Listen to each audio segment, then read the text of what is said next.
यहाँ पर आपको आम खबर से आगाह करते चलें, ओकाड़ा थाना सदर की हदूद नवाही गांव 2L54 में बासर मुलजिमान का घर में घुसकर तशद्दुद। यहाँ पर आपको आम खबर से आगाह करते चलें, ओकाड़ा थाना सदर की हदूद नवाही गांव 2L54 में बासर मुलजिमान का घर में घुसकर तशद्दुद। यहाँ पर आपको आम खबर से आगाह करते चलें, ओकाड़ा थाना सदर की हदूद नवाही गांव 2L54 में बासर मुलजिमान का घर में घुसकर तशद्दुद। MB न्यूज के डिप्टी ब्यूरो चीफ सरदार शानी वटू की रिपोर्ट के मुताबिक ओकाड़ा थाना सदर की हदूद नवाही गांव 2L54 में बासर मुलजिमान का घर में घुसकर तशद्दुद। ओकाड़ा मुलजिमान खुरम और वक्कास ने अपने साथियों के हमरा तेज धार खंजर से नौजवान का कान काट दिया और खातून को तशद्दुद का निशाना बनाया। ओकाड़ा मुतासिर नौजवान की शनाख्त हसनैन असलम और खातून की शनाख्त आयशा बीबी के नामों से हुई। ओकाड़ा मुसल्लम मुलजिमान ने घर वालों को डंडों सोटों से वहशियाना तशद्दुद का निशाना बनाया।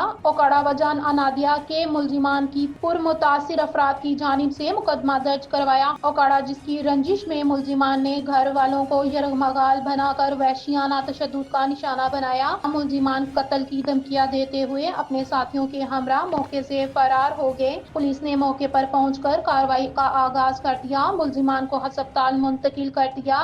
मुतासिर अफराद की RPO साहिवाल और DPO ओकाड़ा से नोटिस लेने का मुतालबा।